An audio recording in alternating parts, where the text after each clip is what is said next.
Մեր օպոնենտները մեզ փորձում են բացատրել, ինչ կարևոր է կրթությունը, որպեսզի դուք հասկանաք, մեջքի հետևում այն դպրոցն է, որտեղ 50 տարի դասավանդել է պապս, որտեղ 30 տարի աշխատել է որպես անգլերենի ուսուցչուհի տատիկս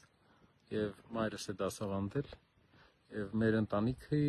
ամենօրյա կյանքը ու բոլոր պատմությունները կապված են դպրոցի հետ, քանի որ ուսուցիչների ընտանիք ենք։ Դպրոցը վերակառուցվել է 20 տարի առաջ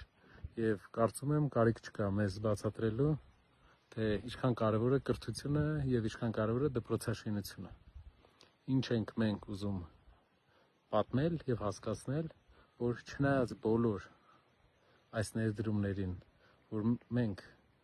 արել ենք մեր համայնքներում մեծ սիրով, մենք կարող ենք տեսնել նաեւ տները, որ վերակառուցվել են այստեղ, չեմ ուզում բոլորը ցույց տամ, մասը կարող եք տեսնել։ Չնայած բոլոր այս վերակառուցումներին 20 տարի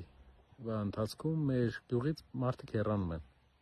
Հեռանում են, որովհետև աշխատանք չկա։ Նույնը սպառնալու է Հայաստանի բոլոր գյուղերին։ Չնայած եթե ուզում ենք անգամ բոլոր տները այսպես վերակառուցենք, մարդիկ եթե տունը գումար չի մտնում, հեռանալու են։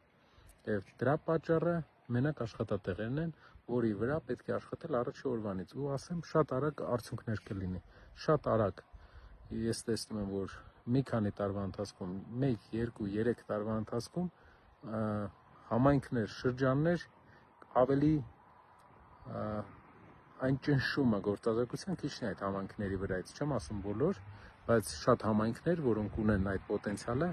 արագ պետության մասնակցությամբ, եթե լինեն արդյունաբերության վերակենդանացման վերակառուցման ծրագրեր, ես վստահեցնում եմ շատ արագ մարդիկ աշխատանքներ կունենան Հայաստանի շրջաններում։ Այս խնդիրը Երևանի համար մի քիչ կարող է առաջնային չթվալ, բայց Երևանում աշխատավարձերի թիվն է կարևոր, քանի որ քաղաքը մարդիկ շատ թանկ քաղաք է եւ մարդիկ դժվարությամբ են կարում աշխատավարձով լավ պայմաններ իրենց ապահովել, բայց շրջաններում շատ մեծ է խնդիրը աշխատանքի, այն շրջաններում, որտեղ չկա հանքարդյունաբերություն, գործազրկությունը massայական է եւ եւս մեկ անգամ մենք մեզ պատմելու կարիք չկա համայնքներում ու ընդհանրապես Հայաստան կրթության մասին, որովհետև ինձ թվում է բոլորը հասկացան, որ 50 տարի մենք մեր ծնված օրվանից դպրոցի առօրյայով ենք ապրել եւ հասկանում ենք, թե ինչ կարեւոր է, բայց եկել ենք այն եզրանկման, որ այս պահին Հայաստանի համար առաջնայինը աշխատատեղերն են։ Շնորհակալություն։